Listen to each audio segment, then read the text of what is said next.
Yes, it is great to be here, and it's also great to have Fred Barnes, co-founder and executive editor of the Weekly Standard, here for his final visit of this 2013. Happy New Year and Merry Christmas, Fred Barnes. Well, thank you very much. Glad to be here. Well, your last column there at the Weekly Standard, December 23rd, it's dated. You talked about the twilight of the sequester. This was the, of course, budget deal that the president just signed in Hawaii. The sequester, now the proponents of this budget deal, Paul Ryan and his allies there in the House of Representatives, said that 75% of the sequester cuts stayed. The only thing that we modified to a large extent had to do with defense spending. So as a Reagan Republican, why aren't you in favor of this? Well, look, you can't do both. You can't have the full sequester, obviously, and save money on defense the way there's a real conflict there. What happened is this. The sequester had great support among Republicans in the House and the Senate, and it would have cut, I think this fiscal year would have cut, the new fiscal year would have cut something like $100 billion and cut heavily into defense. But Republicans lost all the defense hawks on the House Armed Services Committee, and then lost all the appropriators on the House Appropriations Committee, so there was no longer a majority in favor of the sequester. So they cut heavily into it and tried to make up some of the cuts, but basically they raised spending in a way they wouldn't have otherwise. My view is this.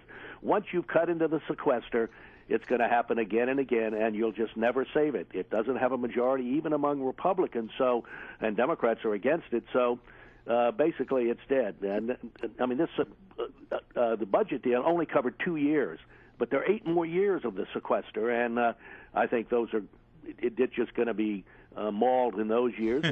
What does it say, Fred? What does it say, Fred, about the inability of Congress to ever cut federal spending? If they had the sequester and the Republicans were part of the reason now that we are unwinding the sequester, what does that say about how hard it is for either party to cut money from the budget? You mentioned exactly the right subject. If you can't do it with the sequester, which were guaranteed cuts, mandatory cuts, didn't need the president's signature every year, didn't need Congress to do anything, if you can't let those cuts go into effect reliably, then you just can't cut spending. This was just the second year of the sequester that the Republicans balked, and they were the biggest fans of it. Once again, we see it's impossible, not only for Congress, but the president as well. He wanted to cut into it. He wanted to get rid of the sequester, even though it was his idea in the first place. Yeah. Just cutting spending in Washington is impossible. They can't do it. They just can't do it. They can't. They talk about it. They pretend they're going to do it. They pass the sequester where it really happens, and then they give up. They change their mind. Meanwhile, Fred Barnes, here we are looking at 2014 midterm elections, and I think Republicans have high hopes to take the Senate back.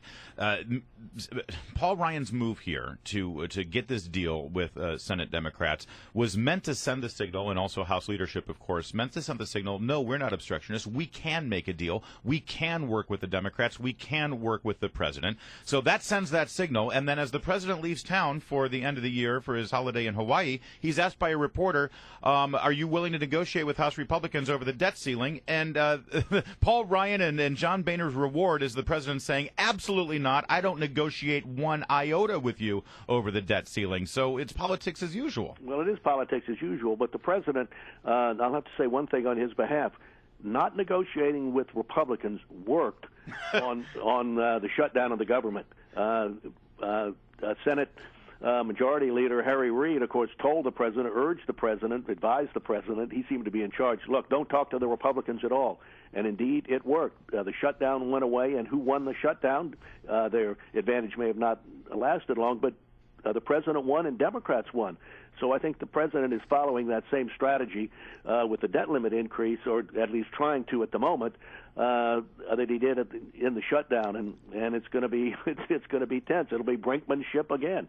Do you think that the health care debacle has weakened the hand of the Democrats, and will that at all relate to how they negotiate over the debt ceiling? Well, that's true. It's weakened their hand tremendously. It's certainly improved the Republican chances of winning the Senate and even winning some House seats, but they'll try to claim back some of their influence and power in Washington on the debt limit increase and claim that the Republicans are are putting our entire economy at risk and so on, and we'll hear a lot about that. And so this is their effort to make a comeback. Fred Barnes, Jeanne Shaheen, a senator, Democratic senator from New Hampshire, earlier in the year seen as a lock to win re-election this year around. Now she doesn't even have a named opponent yet running against her, but there's an ad running up there that ends with the words, "If you like your senator, you can keep your senator. If not, you know what to do." And, of course, I mean, every Democrat who is running for re-election right now, they were the 60th vote for Obamacare 6 years ago. Do you think it's going to be effective, and can the Republicans play this hand for the next 11 months? Well, there are two questions there. One, I've seen the ad. It's effective. They've learned about it, Republicans in other states. And what it does is it shows a clip of Senator Shaheen actually saying what the president said so many times, if you like your health insurance, you can keep it. If you like your doctor, you can keep your doctor. And it shows those, and it's a very powerful ad. And it's certainly working right now. It's made her vulnerable. I think we're going to see that ad in Virginia. We're going to see it in other states where Democratic senators actually echoed the president in saying you can keep your health insurance. But 11 months? 11 months is a long time, and a lot of things can happen. Right now, Obamacare is a great issue for Republicans. I think it has legs, but we'll see. What are the legs on it? I mean, that's the big question here in terms of how the law will roll out.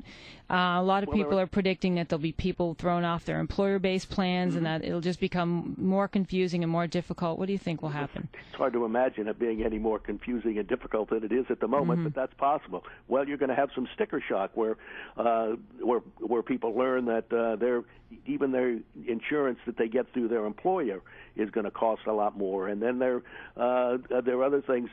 People who the uninsured or people who are getting subsidies for the government are going to realize, well, wait a minute, we don't get to see the same doctors or go to the same prestige hospitals that other people do, and on and on and on. There'll be flashpoints all year long. And then there's still the question, will this healthcare.gov website actually work? It's a little better, but it's still not functioning the way it ought to if we're going to have an effective Obamacare healthcare policy. Most importantly, Fred Barnes, your Washington Wizards going for 4 in a row tonight.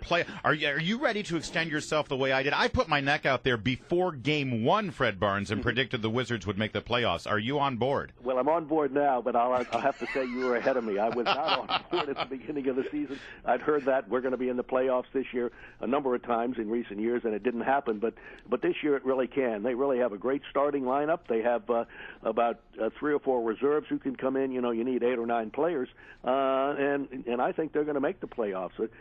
Look, they'd be 4 or 5 games over 500 if they hadn't had a bunch of injuries several weeks ago. So I'm very optimistic. I want to party with Fred Barnes at Verizon Center. That does sound like a lot of fun. Can we go to a game together, Fred Barnes? Sure, I'm there every game. All right, we'll see you there. That's okay. Fred Barnes. Happy New Year to you. He, of course, co-founder, Thanks, executive editor of the Weekly